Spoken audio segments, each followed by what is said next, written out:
Dans cette session de Jonas, on va regarder aux aides pour les informations de base et à la vue d'ensemble. Mais j'aimerais commencer avec la question, pourquoi est-ce que Jonas ne voulait pas obéir à Dieu? La plupart des prophètes avaient peur de désobéir. Et il y a même des prophètes dans le livre des rois qui ont été tués parce qu'ils ont désobéi. Donc pourquoi est-ce que Jonas était prêt à mourir? Voilà, on va y revenir, mais on va déjà regarder qui était Jonas. On a déjà vu dans 2 Rois 14, 25 qu'il a vécu à l'époque de Jéroboam II, ce qui le place entre 793 et 753 avant Jésus-Christ. Et la plupart des théologiens et des églises disent que c'est bien le même Jonas. À l'époque de Jéroboam II, la Syrie n'était pas très forte et n'était pas une si grande menace. Et aussi la Syrie, qui était aussi un ennemi d'Israël, était faible à ce moment-là. Donc c'était une époque où Israël pouvait être prospère. On voit que Jéroboam II est le roi d'Israël qui a régné le plus longtemps, il a régné 51 ans. On en parle dans 2 Rois 14. Et à son époque aussi c'était une période de paix avec Juda. Et même dans 2 Rois 14, 25, on voit que les frontières d'Israël et vers le nord étaient aussi étendues qu'à l'époque de Salomon et David. Donc c'était une période de prospérité et c'est ce qu'on appelle l'âge d'or. Mais malgré cela, Jéroboam II adorait les veaux d'or. Il y avait beaucoup d'idolâtrie et il semble qu'il y avait aussi une fierté nationale. Il semble que les gens d'Israël étaient orgueilleux du fait que leurs frontières étaient étendues, qu'ils avaient la bénédiction matérielle. Et peut-être qu'ils pensaient qu'ils avaient la bénédiction de Dieu. Peut-être qu'ils pensaient qu'ils étaient meilleurs que les nations autour d'eux. Mais on voit que Amos et Osée, qui sont contemporains de Jonas, que dans leurs livres, ils avertissent par rapport à l'idolâtrie, par rapport à l'injustice sociale, par rapport à l'apostasie, et ils donnent aussi cette prophétie qu'une sorte de nuage sombre de jugement est en train d'arriver depuis le nord. Que les Assyriens, en fait, étaient en train d'arriver pour amener le jugement. On le voit dans Amos 5, 27, où il est dit que Dieu va emmener Israël en exil au-delà de Damas, ce qui sous-entend la Syrie. Oui, et Damas sous-entend la Syrie. Donc il devait savoir qu'un jugement était sur le point d'arriver de la part de la Syrie. Donc pour les lecteurs d'origine, tout allait bien à l'extérieur, mais ils avaient des problèmes de cœur à l'intérieur. Ils ne respectaient pas Dieu et l'alliance. Voilà, donc à quelle date est-ce que Jonas a été écrit? Donc comme on l'a vu, très probablement à l'époque de Jéroboam II, et peut-être plutôt à la fin de son règne, parce qu'on peut voir que Jonas a pas mal d'orgueil national. En tout cas, c'est certainement sous le règne de Jéroboam, ce que je pense. Mais il y a une autre possibilité. Certains disent que ça pourrait avoir été écrit après l'exil.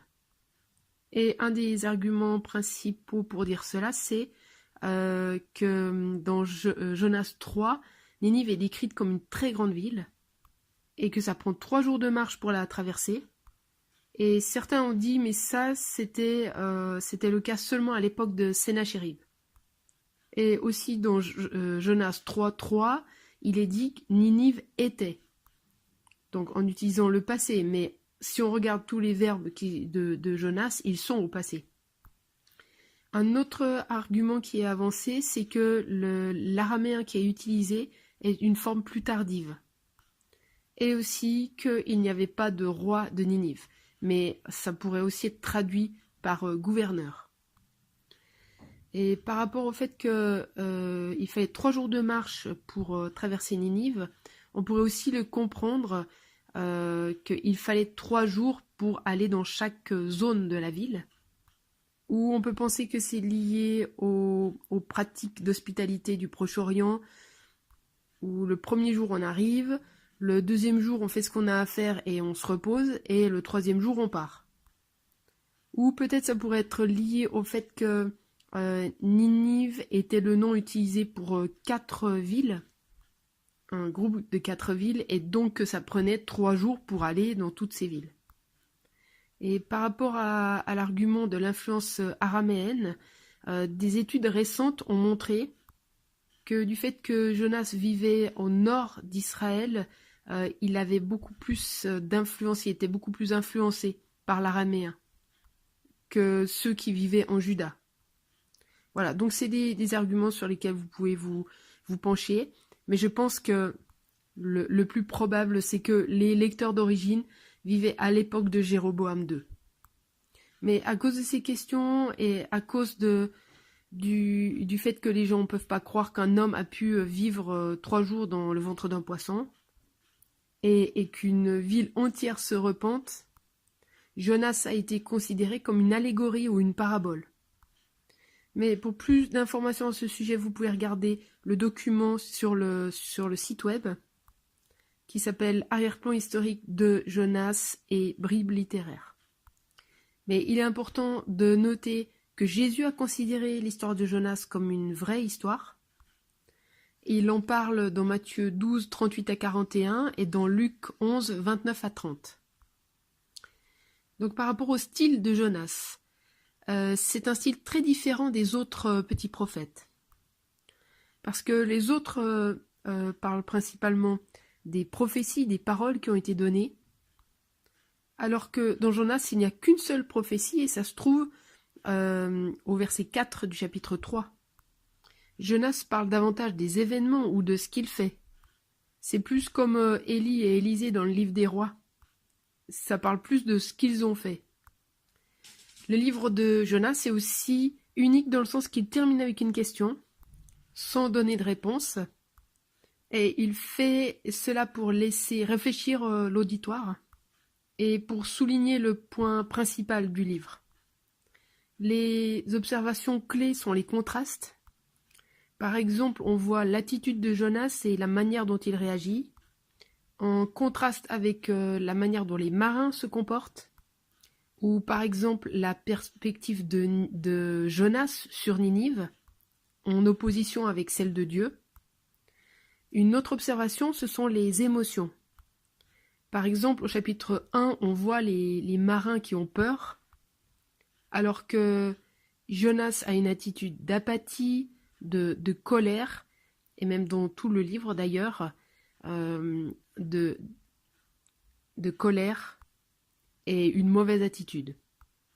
Vous pouvez aussi observer ce que Dieu fait.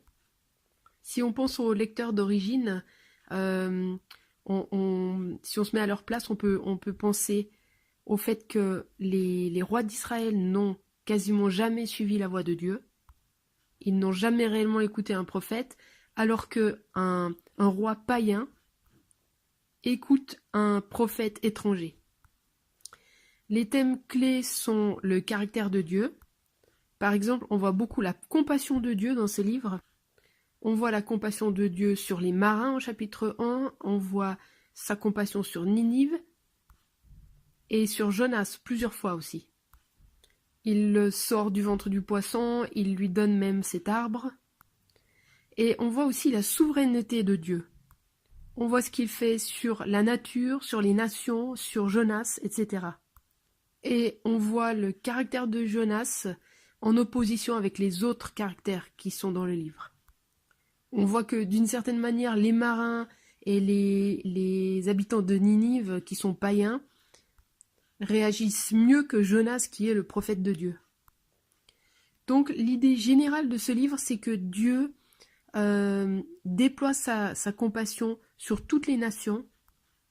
Dieu avait appelé Israël pour être une lumière pour les nations. Mais c'est comme s'ils avaient développé cette idée qu'ils étaient les seuls à être le peuple de Dieu. Et que Dieu n'était pas censé montrer sa compassion sur d'autres peuples. Il semble que Jonas voulait la bénédiction de Dieu, son pardon, son amour juste pour lui-même et sa propre nation, et qu'il ne voulait pas que ce soit étendu à d'autres peuples. et aux ennemis d'Israël. Donc dans ce livre, Dieu remet en question l'attitude de Jonas. Et comment est-ce qu'on voit ça? Comment est-ce qu'on sait que Jonas ne voulait pas que la compassion de Dieu soit manifestée à d'autres peuples et sur la ville de Ninive? On va lire Jonas 2, verset 3. Non, en fait c'est chapitre 1, verset 3. Alors Jonas se leva pour s'enfuir à Tarsis, loin de la face de l'Éternel. Il descendit à Jaffa et trouva un navire qui allait à Tarsis. Il paya le prix du transport et s'embarqua avec des gens pour aller à Tarsis, loin de la face de l'Éternel. Donc où se trouve Tarsis? On ne le sait pas vraiment, mais il semble que c'est l'endroit le plus éloigné où Jonas peut s'enfuir. C'était peut-être en Espagne, mais si c'était le cas, ça vous prenait beaucoup de temps pour y aller, beaucoup d'argent. Donc il semble que le plan de Jonas, c'était de fuir le plus loin de Dieu qu'il pouvait. Donc pourquoi est-ce qu'il désobéit à Dieu et qu'il s'enfuit? On va regarder au chapitre 4, verset 2. Il pria l'Éternel et dit « Ah Éternel, n'est-ce pas ce que je disais quand j'étais encore dans mon pays? C'est ce que je voulais prévenir en fuyant Tarsis, car je savais que tu es un Dieu qui fait grâce et qui est compatissant, lent à la colère et riche en bienveillance, et qui regrette le mal. » Et donc ce qu'il dit en gros ici, c'est qu'il dit il savait que Dieu allait montrer de la compassion à Ninive s'il se repentait. Et il ne voulait pas que Dieu les épargne. Il voulait qu'ils soient jugés par Dieu. Donc pourquoi est-ce que Jonas ne voulait pas qu'il reçoive la compassion de Dieu? Souvenez-vous, comme on a vu dans l'histoire, comment les Assyriens étaient horribles, comment ils conquéraient des pays, et comment ils traitaient les prisonniers de manière horrible. Les Juifs n'avaient pas du tout une bonne opinion des Assyriens. Et ils les aimaient pas du tout, c'était les pires des pires, les plus païens des païens.